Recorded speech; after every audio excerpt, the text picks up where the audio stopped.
Bismillahirrahmanirrahim. Assalamualaikum warahmatullahi wabarakatuh.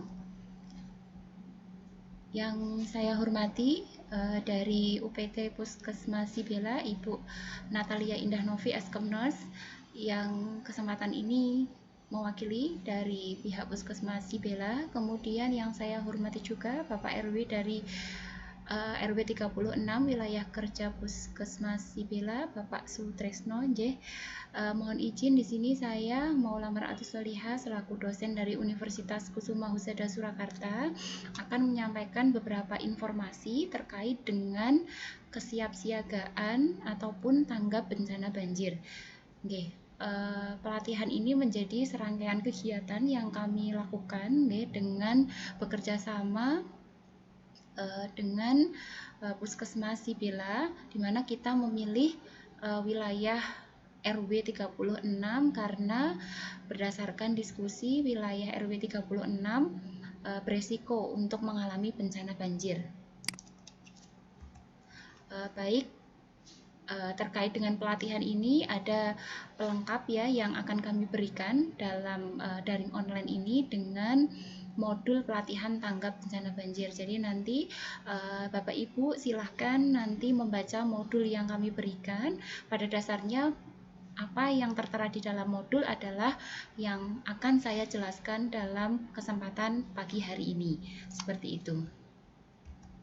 Nah, untuk kesiapsiagaan bencana banjir tersendiri ini dibagi menjadi 3 kegiatan ya. Bapak Ibu perlu menyimak. Yang pertama adalah tindakan sebelum bencana banjir. Kemudian yang kedua adalah tindakan setelah bencana banjir, dan yang ketiga adalah evakuasi bencana banjir ya, atau bisa kita urutkan sebelum evakuasi bencana banjir, kemudian yang terakhir adalah setelah bencana banjir. Oke, sama saja. Baik, kita sampaikan terlebih dahulu di awal terkait dengan bencana banjir. Memang mungkin tidak semua wilayah beresiko mengalami bencana banjir. Ada beberapa wilayah yang memang sangat beresiko mengalami bencana banjir karena wilayah tersebut bisa terkena bencana banjir karena dekat dengan sungai atau lokasinya yang lebih rendah ya daripada wilayah yang lainnya. Nah, istilah banjir sendiri di sini merupakan sebuah peristiwa atau kejadian memang ketika air menggenangi suatu wilayah yang biasanya itu tidak digenangi air dalam jangka waktu tertentu. Nah, banjir ini juga memang bisa terjadi karena beberapa hal Bapak Ibu. Bisa karena curah hujan turun terus-menerus dan mengakibatkan meluapnya air hujan tersebut, ataupun meluapnya sungai, meluapnya danau, atau meluapnya air laut yang melebihi dari daya tampungnya. Jadi kalau memang daya tampungnya sudah nggak muat, otomatis meluap dan akan menggenangi wilayah atau lokasi yang sebelumnya tidak tergenang air, seperti itu. Nah, ini yang perlu diwaspadai. Saya pikir beberapa dari Bapak Ibu di sini sudah menyampaikan kepada saya pernah beberapa kali mengalami bencana banjir, dan ini menjadi hal yang saya pikir bukan menjadi hal yang pertama dan informasi ini penting sepertinya didapatkan oleh Bapak Ibu semua di sini. Baik, yang selanjutnya adalah pertama, perlu kami sampaikan untuk latihan yang pertama adalah sebelum bencana banjir. Apa sih hal-hal yang memang ataupun kegiatan yang memang perlu Bapak Ibu ketahui sebelum banjir tersebut melanda atau menggenangi wilayah tempat tinggal Bapak Ibu. Yang pertama adalah Bapak Ibu sebaiknya mengetahui tingkat kerentanan tempat tinggal Bapak Ibu apakah berada dalam zona banjir. Ya, tahunya berada dalam zona banjir bisa diketahui lokasinya apakah dekat dengan pantai, apakah dekat dengan sungai. Ya, seperti itu. Kalau di wilayah RW 36 berarti dekat dengan sungai. Seperti itu Kemudian yang kedua adalah Bapak Ibu mengetahui cara untuk melindungi rumah dari banjir. Ya, caranya bisa beberapa hal mungkin dengan menaikkan posisi rumah dan sebagainya. Kemudian mengetahui saluran dan jalur yang sering dilalui air banjir ya, dan apa dampaknya untuk rumah Bapak Ibu. Jadi silahkan bisa untuk sebelum banjir itu datang, Bapak Ibu sebaiknya ya mengetahui kira-kira aliran arus airnya itu di mana dan dampaknya bagaimana untuk tempat tinggal Bapak Ibu. Kemudian yang keempat, melatih diri ya dan tentunya anggota keluarga Bapak Ibu berkaitan hal-hal yang harus dilakukan apabila terjadi banjir. Nah, apa saja?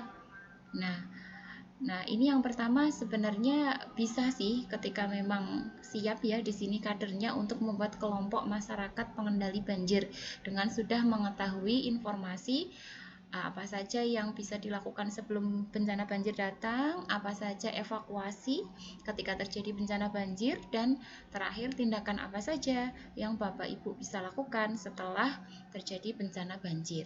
Begitu. Silahkan bisa dalam bentuk kelompok yang mungkin dibina oleh Puskesmas wilayah kerja Sipila. Oke. Begitu, kemudian yang selanjutnya Bapak Ibu juga bisa memilih dan menentukan beberapa lokasi ya yang sekiranya bisa dijadikan untuk tempat penampungan ketika banjir.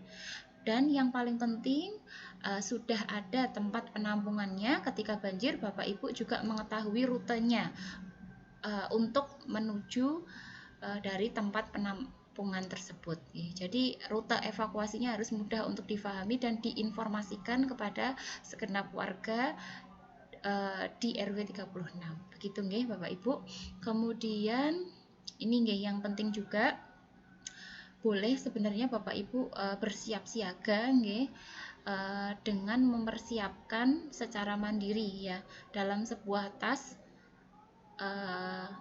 siap siaga bencana banjir, di mana di dalamnya bisa berisi keperluan makanan kering ya, air minum, obat-obatan, lampu senter, baterai cadangan, bisa lilin bisa, korek api, kain sarung, pakaian, jas hujan, surat-surat berharga yang penting mungkin Bapak Ibu simpan sebagai dokumen berharga, fotokopi tanda pengenal yang semuanya itu dimasukkan ke kantong plastik, dan jangan lupa menyimpan nomor telepon darurat atau nomor telepon penting seperti itu.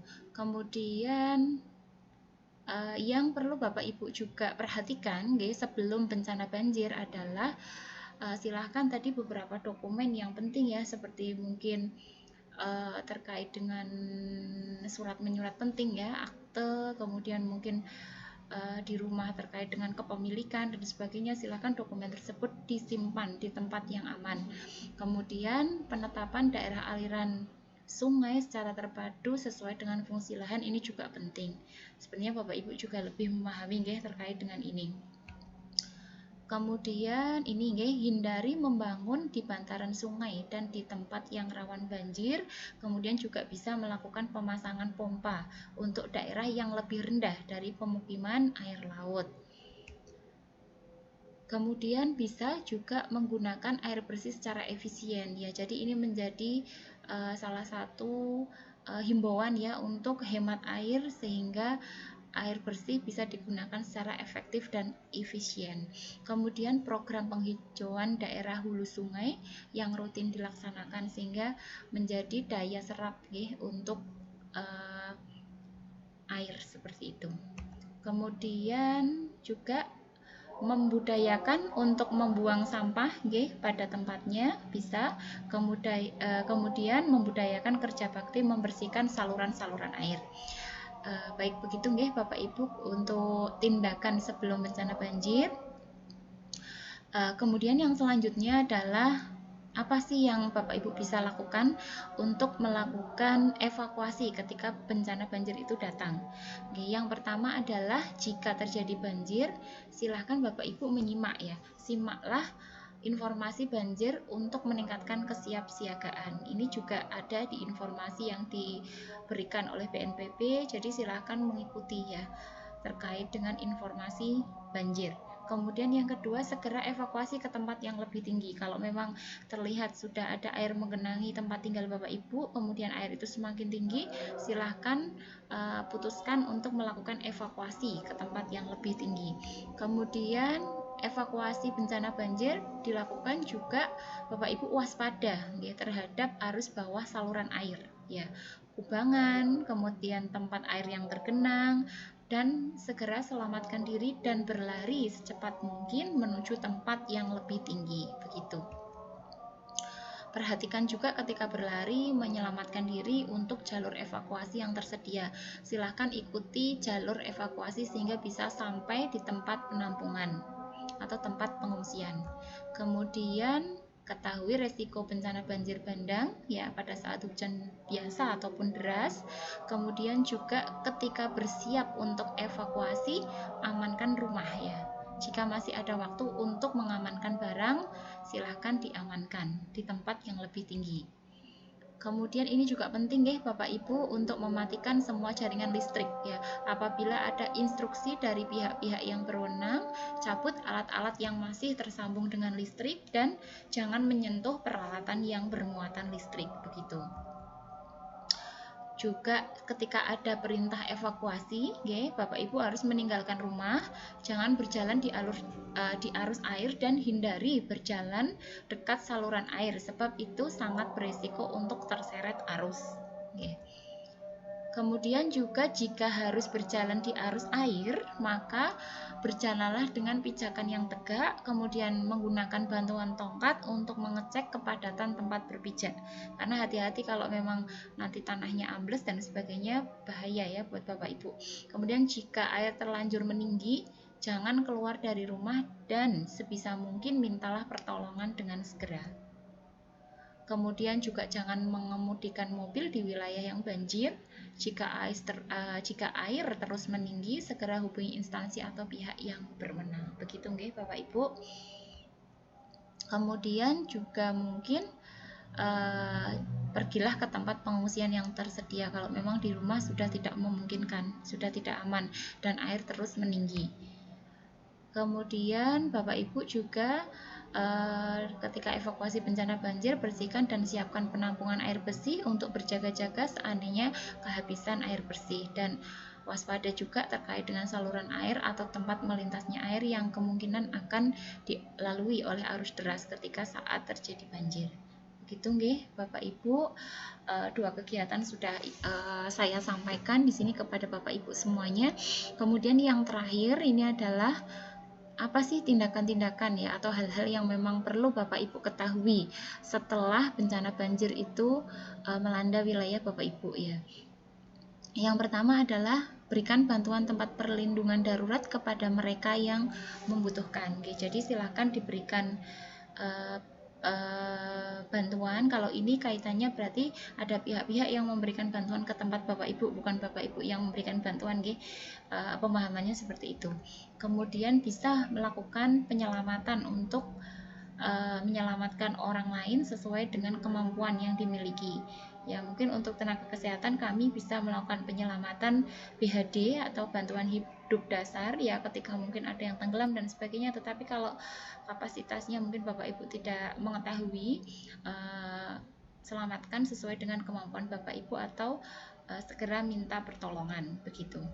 Kemudian tindakan setelah bencana banjir, sebaiknya menghindari air banjir karena kemungkinan sudah terkontaminasi ini Bapak Ibu dengan zat-zat yang berbahaya dan bisa terjadi ancaman kesetrum. Jadi hati-hati nggih dan waspada juga dengan kabel dan instalasi listrik.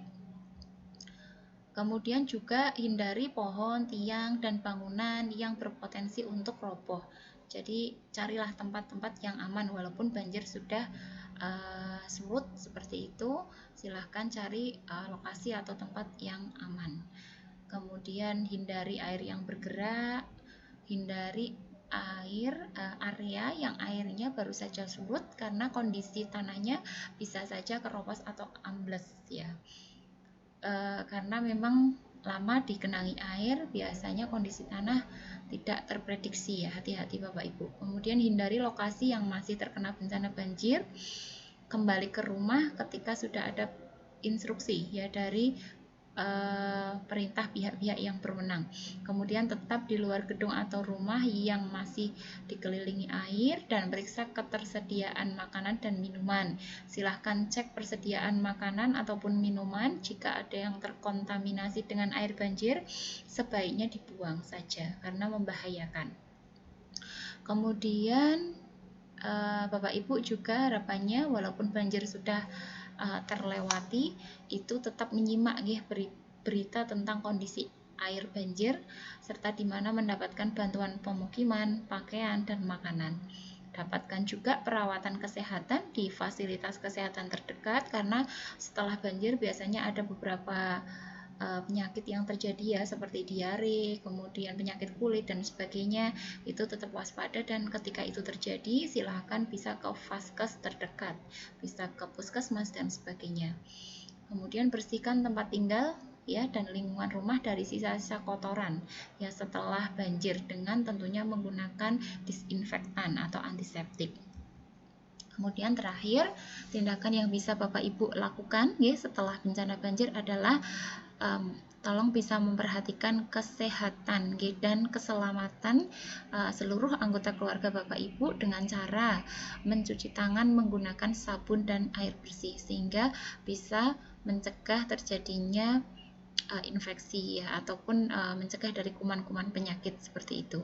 Kemudian cari dan siapkan air bersih ya untuk menghindari diare. Jadi tetap menggunakan prinsip ini hidup bersih dan sehat walaupun dalam kondisi sebelum bencana, ketika bencana ataupun setelah bencana, karena prinsip hidup bersih dan sehat ini sangat berkaitan erat dengan kondisi kesehatan Bapak Ibu semuanya. Baik, itu saja terkait dengan beberapa informasi. Semoga informasi ini bermanfaat buat Bapak Ibu semuanya, baik ini informasi baru ataupun informasi pernah didapatkan oleh Bapak Ibu. Saya pikir untuk mengingat kembali terkait tindakan apa saja yang memang Bapak Ibu bisa lakukan, baik dalam situasi dan kondisi waktu kapanpun ya, sebelum bencana banjir itu datang, saat bencana banjir atau evakuasi bencana banjir, ataupun setelah terjadinya bencana banjir. Terima kasih, itu saja, semoga bermanfaat. Karena memang waktunya terbatas, kami sangat berharap Bapak Ibu bisa mempelajari kembali terkait dengan modul tanggap bencana banjir. Semua informasi yang saya sampaikan dari awal sampai dengan akhir semua terangkum di dalam modul tanggap bencana banjir. Monggo bisa nanti dipersani kembali, dilihat kembali, dan bisa diingat dan terlebih bisa dilaksanakan sehingga kesiapsiagaan bencana banjir dari Bapak Ibu bisa meningkat ya, dari sebelum mengikuti pelatihan sama ketika setelah pelaksanaan pelatihan. Harapan kami seperti itu. Itu saja, cukup dari saya.